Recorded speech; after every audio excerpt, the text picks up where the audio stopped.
ಇನ್ನು ಪ್ರಸ್ತುತ ರಾಜಕೀಯದಲ್ಲಿ ಕಾಂಗ್ರೆಸ್ನಲ್ಲಿ ಸಿಎಂ ಮತ್ತು ಡಿಸಿಎಂ ನಡುವೆ ಕುರ್ಚಿ ಕಿತ್ತಾಟ ಏನು ನಡೀತಾ ಇದೆ. ಮೈಸೂರಿನಲ್ಲಿ ಇವತ್ತು ಒಕ್ಕಲಿಗ ಸಂಘದ ಸಭೆಯನ್ನು ನಡೆಸಲಾಗ್ತಾ ಇದೆ. ಒಂದು ರೀತಿ ಡಿ.ಕೆ. ಶಿವಕುಮಾರ್ ಅವರಿಗೆ ನೈತಿಕ ಬೆಂಬಲವನ್ನು ಕೊಡೋದಕ್ಕೆ ಕುರ್ಚಿ ಕಿತ್ತಾಟಕ್ಕೆ ಈಗ ಮಠಾಧೀಶರು ಎಂಟ್ರಿ. ಸಿಎಂ ತವರಲ್ಲೇ ಡಿ.ಕೆ. ಪರ ಒಕ್ಕಲಿಗರು ಸಭೆಯನ್ನು ಮಾಡ್ತಾ ಇದ್ದಾರೆ. ನಿರ್ಮಲಾನಂದ ಶ್ರೀಗಳ ಹೇಳಿಕೆಗೆ ಧ್ವನಿಗೂಡಿಸಿದೆ ಒಕ್ಕಲಿಗ ಸಮುದಾಯ. ಮೈಸೂರು ಒಕ್ಕಲಿಗ ಸಂಘದ ಅಧ್ಯಕ್ಷರು, ಪದಾಧಿಕಾರಿಗಳು, ಮುಖಂಡರ ಸಭೆಯನ್ನು ಇವತ್ತು ಕರೆಯಲಾಗಿದೆ. ಡಿ.ಕೆ.ಶಿಗೆ ಸಿದ್ದರಾಮಯ್ಯ ಅಧಿಕಾರವನ್ನು ಬಿಟ್ಟುಕೊಡಬೇಕು. ಸಿಎಂ ಅಧಿಕಾರ ಬಿಟ್ಟುಕೊಟ್ಟರೆ ಸಿದ್ದರಾಮಯ್ಯನವರನ್ನು ಗೌರವಿಸುತ್ತದೆ ನಮ್ಮ ಸಂಘ. ಡಿ.ಕೆ.ಶಿಗೆ ಅನ್ಯಾಯವಾದರೆ ಬೀದಿಗಿಳಿದು ಹೋರಾಟವನ್ನು ಮಾಡುವ ಎಚ್ಚರಿಕೆಯನ್ನು ಕೊಟ್ಟಿದ್ದಾರೆ.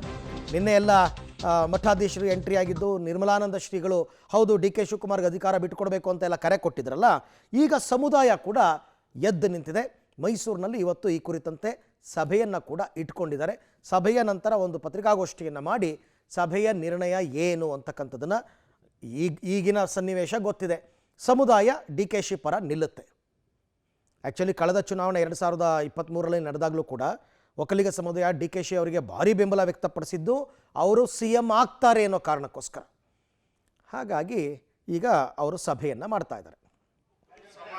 ಈ ಸಂದರ್ಭದಲ್ಲಿ ಒಕ್ಕಲಿಗರ ಸಂಘ ಡಿ.ಕೆ. ಶಿವಕುಮಾರ್ ಈಗ ಪ್ರಸ್ತುತ ರಾಜಕೀಯ ಪರಿಸ್ಥಿತಿ ಬಗ್ಗೆ ಒಂದು ಚರ್ಚೆ ಆಗಲಿ, ಎಲ್ಲೋ ಒಂದು ಕಡೆ ನಮ್ಮ ಸಮುದಾಯಕ್ಕೆ ಅನ್ಯಾಯ ಆಗ್ತಿದೆ ಅಂತಕ್ಕಂಥ ಒಂದು ಭಾವನೆಯಿಂದ ಕರೆದಿರತಕ್ಕಂಥದ್ದು.